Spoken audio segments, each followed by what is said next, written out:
अस्सलामुअलैकुम। आज रात हम शब ए बारात का जलसा मना रहे हैं जो मुसलमानों के दिलों में विशेष स्थान रखती है। यह एक ऐसी रात है जब अल्लाह की रहमत और माफी से धरती भर जाती है। लेकिन इस रात की अहमियत को लेकर कुछ इख्तिलाफात हैं और इसे समझना जरूरी है।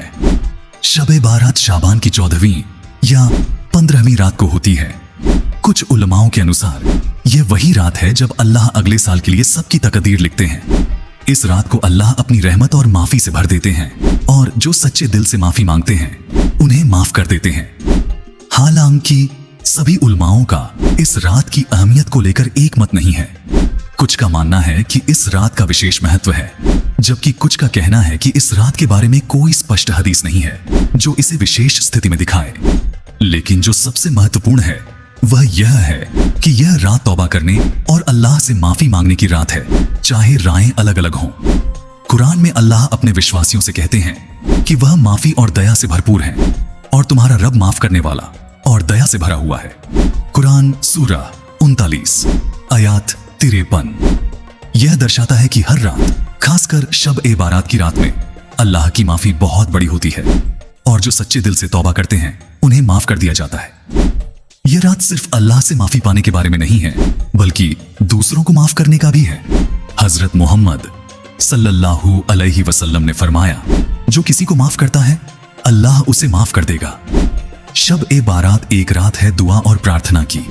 आइए हम सिर्फ अपनी गलतियों के लिए माफी न मांगे, बल्कि अपने प्रियजनों, पूरी उम्माह के लिए भी दुआ करें और दुनिया में शांति और आशीर्वाद की कामना करें।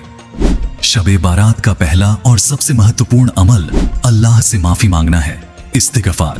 यह रात रहमत से भरी हुई है और अल्लाह उन लोगों को माफ करता है जो सच्चे दिल से माफी मांगते हैं। हमें अपने प्रियजनों और पूरी उम्माह के लिए भी दुआ करनी चाहिए। शब-ए बारात में तहरीजुद नमाज पढ़ना बहुत महत्वपूर्ण होता है।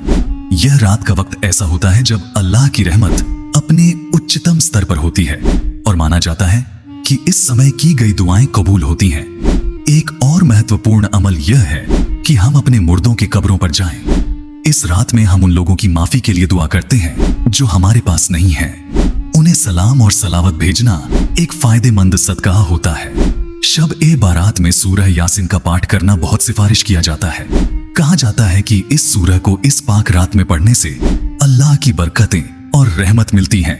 कुछ उल्मा का मानना है कि इस रात इसे पढ़ने से गुनाह माफ हो जाते हैं। शब ए बारात का सबसे ताकतवर अमल यह है कि हम पूरी मुस्लिम उम्माह के लिए दुआ करें, शांति, समृद्धि और एकता के लिए दुआ करें और अल्लाह से उम्माह को हर बुराई से बचाने की अपील करें। शब ए बारात के बाद जो दिन आता है उस दिन का रोजा रखना भी एक अच्छा अमल है।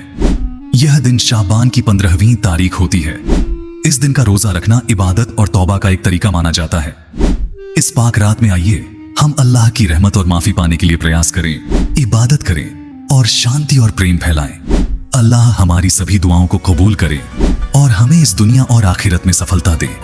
शब ए बारात में सदका देना बहुत बड़ा इनाम लाता है, चाहे वो छोटा हो या बड़ा। इस पाक रात में दूसरों की मदद करना और अच्छाई फैलाना बहुत पसंद किया जाता है। इस वीडियो में जो विचार साझा किए गए हैं वे शब ए बारात के बारे में विभिन्न इस्लामी विद्वानों की राय पर आधारित हैं। इस रात का महत्व उल्मा के बीच भिन्न हो सकता है और यह वीडियो संतुलित दृष्टिकोण साझा करने का प्रयास करता है, जबकि सच्चे इबादत, तौबा और चिंतन को बढ़ावा देता है।